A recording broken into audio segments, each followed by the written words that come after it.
Origin's Gage study offers a suite of tools designed to measure error in measurement systems. This video will cover the Gage Linear Bias Analysis, which includes both bias, the difference between the measured value and the reference value, and linearity, which determines if bias changes across different part sizes. Under linearity, some questions that can come up are: does bias increase as part size increases? Does the gauge measure large parts accurately but underestimate the smaller parts? Our example dataset includes 50 observations. A single operator measured 10 parts, 5 times. Each part is a different size. The engineering team wants to know if the measurement shows any bias, and if there is a bias, is this bias linear? Column A is the part ID. There are 10 parts, measured 5 times. Column B is the reference value. This is the true value. Column C is the operator's measured value. Column D is bias or difference between measured and reference value. Let's open the Gage Study app.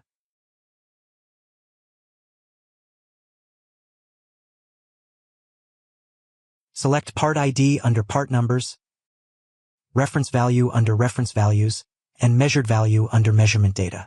The process variation is optional.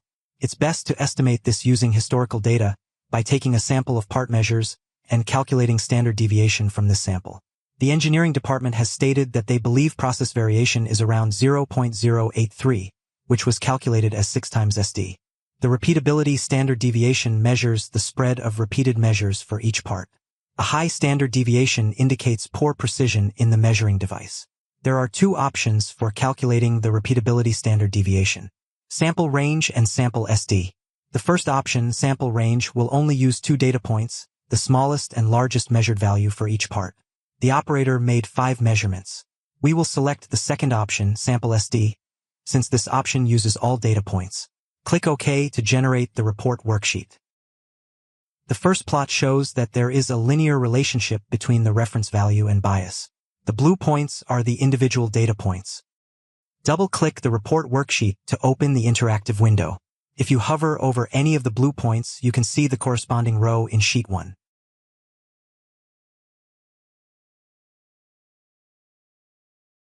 The red rectangle is the average bias for each part. For the first 3 parts, the average bias is negative, and for the remaining parts, the average bias is positive. This suggests that as the reference value increases, device measurement is greater than the reference value. And as the reference value decreases, device measurement is less than the reference value. The gauge linearity table provides the intercept and slope for the fitted line under the first plot. The coefficient estimate for slope equals 0.01818, suggesting that there is a positive relationship between reference value and bias. The small p-value indicates that slope is significant. Model diagnostics are provided in the second table. S estimates the standard deviation around the regression line. A lower S is better. R-squared is a measure of how well the gauge's bias is explained by the reference values. The calculated R-square of 0.464 is not very high, which may be due to variation in the bias values.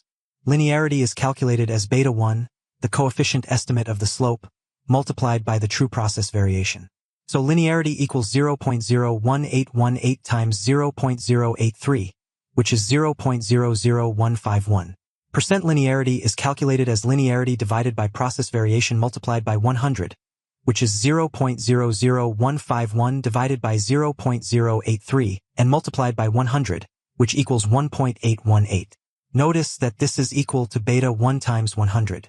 The bias values are displayed under the gauge bias table. The first row is the study average. Rows 2 to 11 are for the individual parts, listed by their reference value. The bias for each part is displayed as a red square in plot 1. Percent bias is bias as a percent of process variation. In the input window, we specified process variation equals 0.083.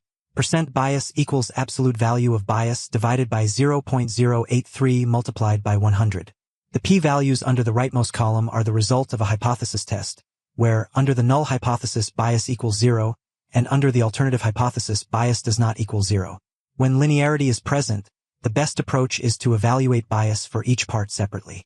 We can see that parts with reference value equal to 24.5, 26, 26.5, 26.75 have significant bias. These rows are highlighted in red.